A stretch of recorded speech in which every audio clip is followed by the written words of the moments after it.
సిగ్గుసారం లేకుండా అసలు మీకు ఏమైనా సరే ఇటువంటి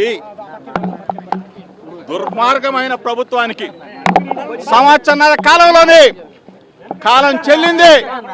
సంవత్సరాల కాలంలోనే జగనన్న కావాలి, జగనన్న రావాలి అని చెప్పేసి ప్రజలు మొత్తం కూడా ముక్త కంఠంతో ఎదురు చూస్తున్న ఈ పరిస్థితుల్లో ఒకటే చెప్తా ఉన్నాను, వారం రోజుల్లో లోకేష్కి చెప్తా ఉన్నా, నువ్వు నా మీద చేసిన ఆరోపణలు నిరూపించుకుంటే, నీకు చిత్తశుద్ధి ఉంటే, నీకు కుటుంబం ఉంది, నువ్వు కూడా రా, దుర్గగుడికి వస్తా, ప్రమాణం చేస్తా, నువ్వు ప్రమాణానికి రెడీగా ఉండమని చెప్పేసి రావాలి అని చెప్పేసి మీడియా మిత్రుల ద్వారా ఏబి అన్న వచ్చాడా అన్నా?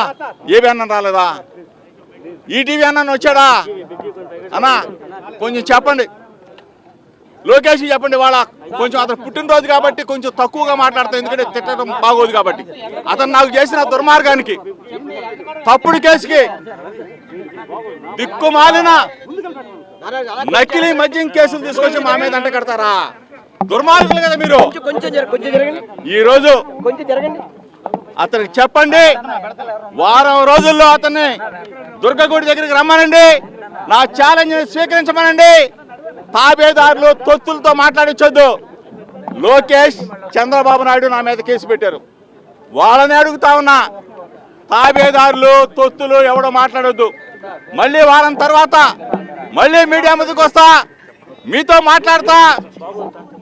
లేదు, కాదు, కూడదు, దుర్గగుడికి రాను, తిరుమలకి రాను, లేకపోతే అక్కడికి రాను, ఎక్కడికి రానంటే తప్పదు. చంద్రబాబు నాయుడు ఇంటికి వెళ్ళాల్సి వస్తుంది. మళ్ళీ లేదు, కాదు, కూడదంటే లోకేష్ నేను ఆహ్వానిస్తా ఉన్నా, నా ఇంటికి రా, వచ్చి తప్పు చేశాడు, అక్రమద్యంలో తప్పు చేశాడని ఒక మాట చెప్పు, ఏ శిక్షకైనా సిద్ధంగా ఉన్నాం. తమ్ముగా చెప్తున్నాం, ధైర్యంగా చెప్తున్నాం, మరీ చెప్తున్నాం, అక్రమ కేసులకి భయపడే ప్రసక్తి లేదు, లేదు, లేదు. వైఎస్ఆర్ కాంగ్రెస్ పార్టీ రక్తంలో ఉండదు అని చెప్పేసి మరొక్కసారి చంద్రబాబు నాయుడికి, లోకేష్కి చెప్తూ మరలా మళ్ళీ కలుద్దాం. 83 రోజులు నిర్బంధించారు, ఇబ్బంది పెట్టారు. నెల్లూరు జైలు, మదనపల్లి జైలు, విజయవాడ జిల్లా జైలు, ఇన్ని జైలు తిప్పిన చంద్రబాబు నాయుడికి మాత్రం మీ ద్వారా ఆఖరికి ఒకటి మాత్రం చెప్తా ఉన్నా. 1988 సంవత్సరంలో 1988 స్వర్గీయ వంగవీటి మోహన్ రంగా గారు చనిపోతే ఆ రోజున జరిగిన గొడవల్లో, అంటే ఆనాడున్న తెలుగుదేశం పార్టీ ఒక 2 రోజుల పాటు ఇదే జిల్లా జైలు, చిన్నప్పుడు నేను డిగ్రీ సెకండ్ ఇయర్ చదువుతా ఉన్నా, ఇక్కడే ఉన్నా. అప్పుడంటే నాకు చిన్నవాడు కాబట్టి ఏం తెలీదు.